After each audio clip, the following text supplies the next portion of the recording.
What's up, Dynamites? It's Kennedy from KennedieProductions, and we are here for My Hero Academia Season 5, Episode 108, My Villain Academia. Now, I know this is an arc that a lot of people who read the manga were excited for. I'm excited to see what the villains have been up to this season. I love in shows when we get to see the opposite side and what they've been up to and how that pans out into the rest of the story, especially after last episode, because Tomura was getting tortured. Some people might call that a power-up. I call that child abuse. But I'm very interested to see where Tomura is and where the rest of the League of Villains is in terms of their powers and how they got to where they are. So, without further ado, let's get into this reaction. More reactions are on Patreon. If you want early access to this and other reactions and a bunch of cool perks, check out the join button down below. Financially support your girl. Alright, let's do it. 2 months ago, a certain day in October. Oh, was this when he...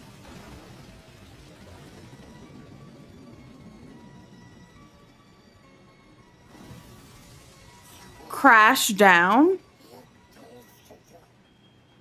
Oh, wait, I remember this. Huh?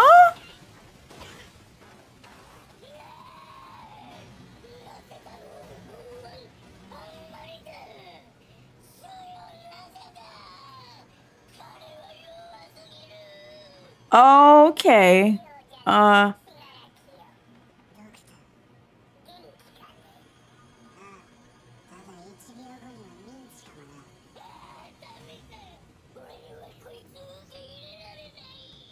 He's a Nomu.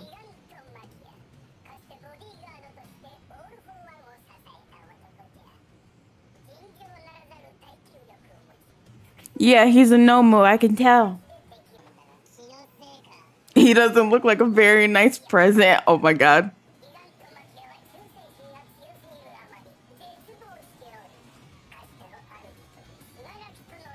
This is really sad. Oh my god.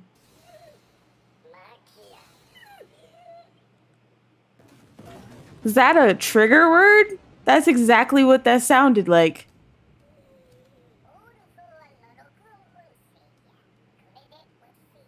Oh my god, he's like a dog. What?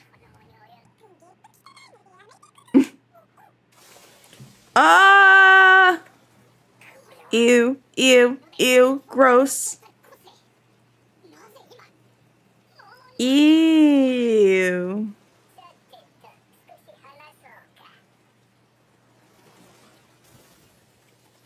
Gross. Yep, that is Deku's doctor. Freaking Super Nomus. Wow, he's delusional.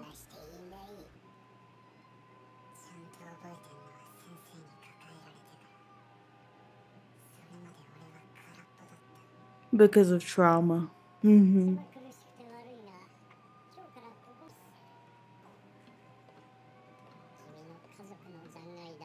These are the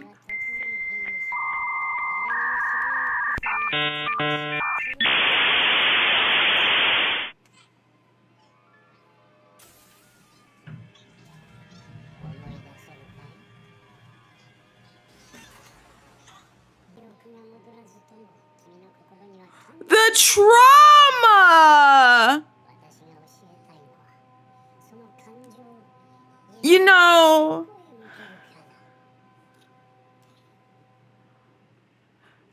You know, if you think about it, he's just like Eri.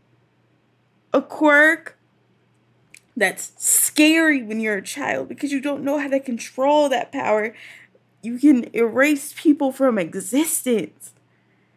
And the fact that Tomura and Eri went through similar experiences.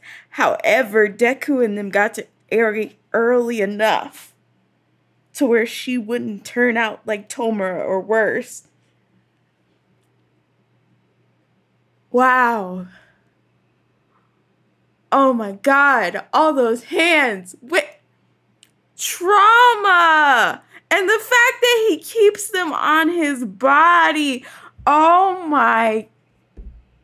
It's probably out of some sick, twisted sense of I need to keep my family close to me because I did this to them and I'm sorry.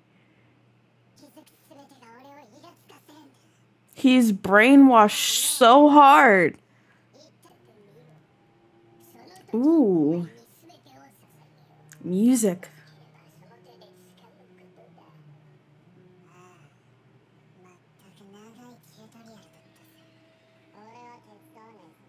Dabi was like, I'm not helping.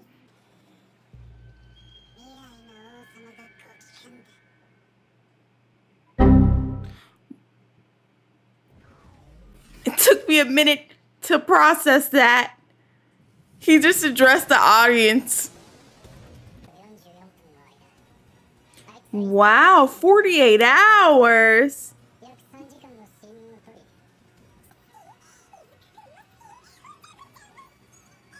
Ochaku too.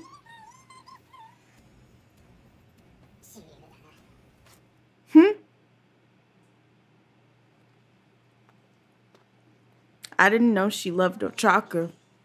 That's alarming.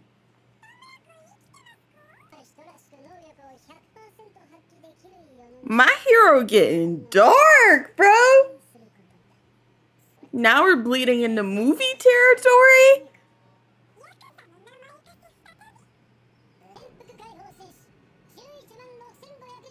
Wow. I didn't expect this storyline to bleed in like this.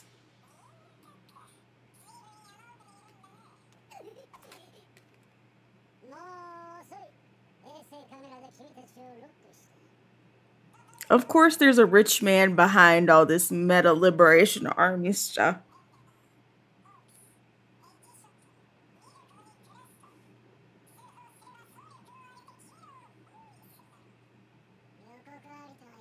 So, do they know Hawks is a plant? Because he mentioned Hawks.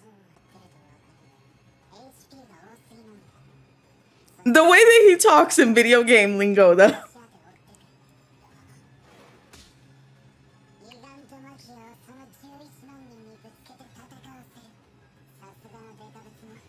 That's actually smart.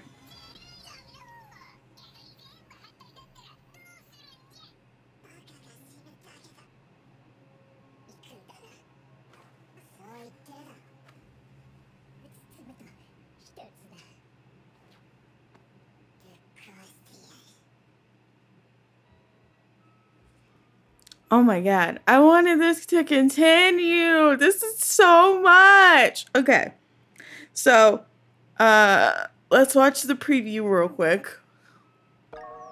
Okay. I wanted to leave it right there because that art is really pretty and I love it. I love the change in vibe, like the colors. Okay.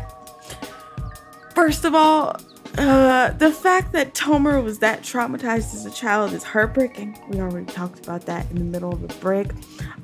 Meta Liberation Army. This man is not lying.